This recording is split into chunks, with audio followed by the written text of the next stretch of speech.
Well, hello everybody. Jeff Cowan here, and I'm here to answer a question I get all of the time at conventions, at Dealer 20 meetings, and when I'm working with managers and dealer principals, owners. And here's what the question is.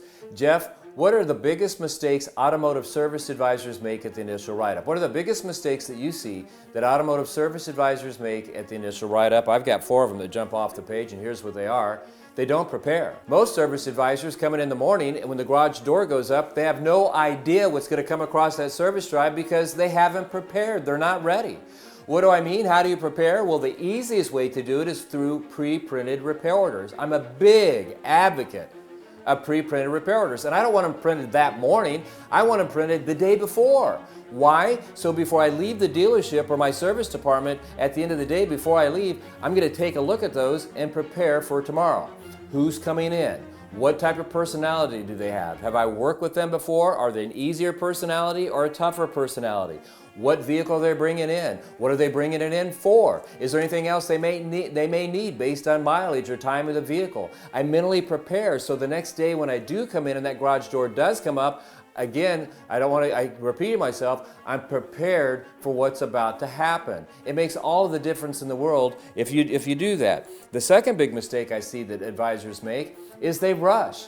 They want to get the customer in and out as quick as they can, and that doesn't work. Customers don't like to be rushed. Even if they tell you they got some place to go and they got to get out of here quick, they don't want to be rushed because they know when they're rushed through the process, there's a likelihood that somebody's going to miss something. I'm going to forget to tell you something, or the advisor's going to forget to ask something, and then it's going to turn into something bad. They don't want to be rushed. They don't want you to waste their time, but they don't want to be rushed. Slow down. The average write-up takes 7.5 minutes. I recommend you schedule 15, and if you need the whole 15, take it. They rush. They shouldn't rush.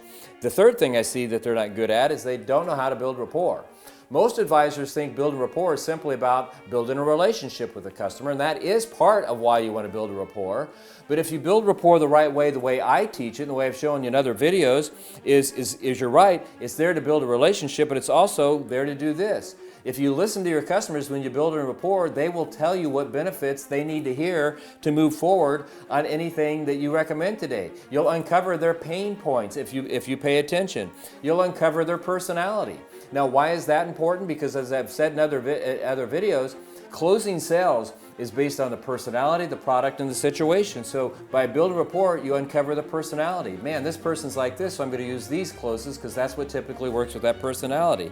And it allows you to estimate how many times they're going to object, again, based on what you uncovered by building rapport. So they've never mastered the art of building rapport, and if they think they haven't done it the way I've taught it. The final thing is that they don't point everything out.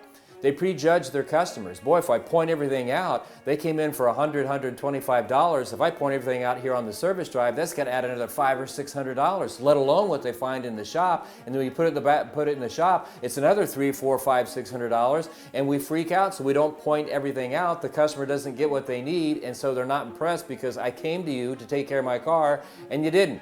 I was just here 3 days ago, 3 weeks ago. Why didn't you tell me then? And I think what's going on here, what will help you solve that is you can never forget this. I've talked about this so many times. When it comes to pointing things out, your customers know what you're going to ask them for. Why? Because they've read their owner's manual. You told them last time they were in what they're going to need this time, and most importantly, they Googled you. They did research. They got online and said, here's the mileage on my vehicle. Here's the type of the vehicle. Here's what it's doing. What am I going to need? And it tells them online, you're most likely going to need this. It's going to take this long. It's going to cost this much. So they're expecting you to present it. And when you don't, you now look like somebody that doesn't know what they're doing.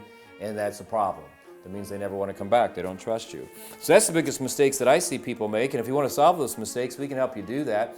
All you got to do is dial 1-800-248-2931, 1-800-248-2931. Anybody picks up that phone can tell you about our pocket guide that shows you how to make presentations and close sales and handle objections, my book on how to write service, write your own paycheck. That's going to explain to you the whole process. And then my latest book for people that really want to be master closers and maximize the opportunity they have. They want to make 100, 200 grand on a service drive, which is being done these days. They get my latest book, The Forgotten Rules of Professional Salesmanship. But no matter what it is, even if you just come back here and take this free information, I'm okay with that. Just keep coming back.